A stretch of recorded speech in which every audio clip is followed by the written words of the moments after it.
3, 2, 1.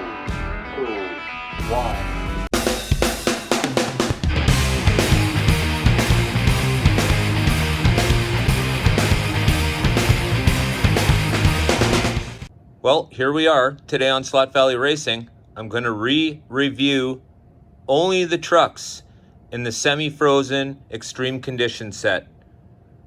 Everybody seems to be having a massive problem with these trucks, and there's obvious reasons why, and I'm going to review them today.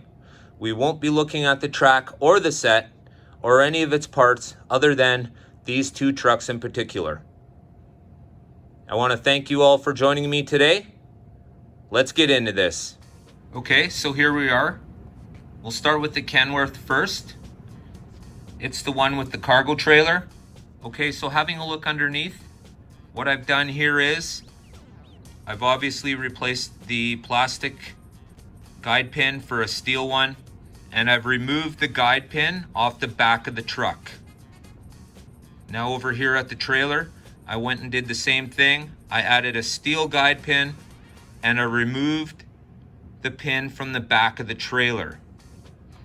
The reason why I've removed the pin from the back of the truck is the truck chassis is too long to get around the corners properly with that back pin on. It literally drags the truck around the corner. Non-effective whatsoever. Makes for a terrible drive. Okay, so here we are. This is the Astro Semi. And what I've done is exactly the same thing. I've removed the plastic fin. I've put a steel pin in. I've removed the pin from the back. I put a steel one in here. And of course, I've removed the pin off the back of the trailer. Once again, for the exact same reasons. Okay, so the next problem I found was when they were planning these trucks, they put the holes for the trailers in the wrong spot. So what I found is, if you actually switch the trailers,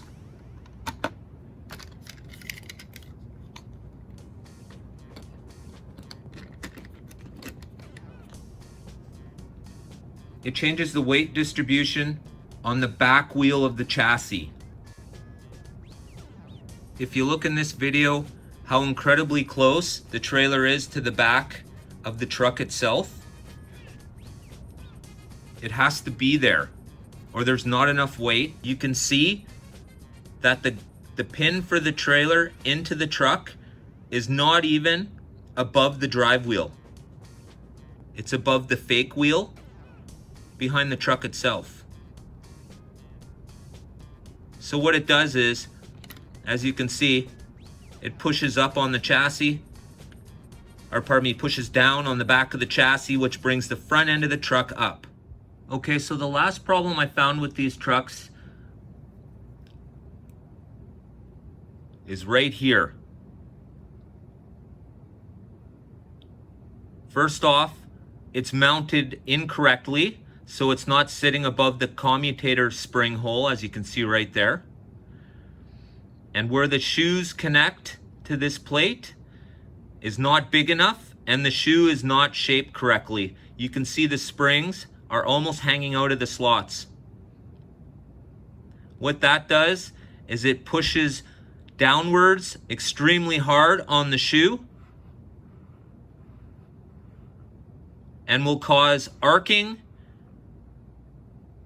especially if the light gets burnt out. So if you drive your trucks in the configuration that I've just shown, and you switch the back trailers,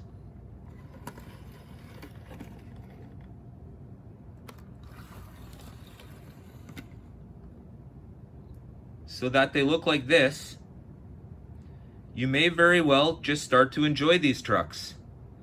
Otherwise, it's just like I said, I really hope you did not buy these for your kids for Christmas. My guess, if you did, you're probably crawling up the wall. Well, I gotta say, I was super excited to get this set because of the race trucks.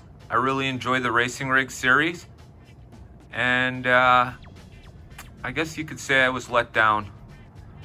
I was expecting a whole lot from this, But in the end, it was raced out into production, not only because of the Ice Road Trucker series, but because of the movie that was made 45 minutes from my house. Just maybe a note to Autoworld, you can come down off your high horse and start producing trucks and sets that people want to play and that are playable. The set itself was good. I really enjoyed the white track, but I gotta say, on a whole nother level, these trucks are really bothering me. So therefore I had to make this video. For those who don't know, I'm Dan. I'd like to say thank you to all my subscribers. I'd like to say thank you to everybody who's watched today. Well, with all that done, it's time to go racing in our racing rigs.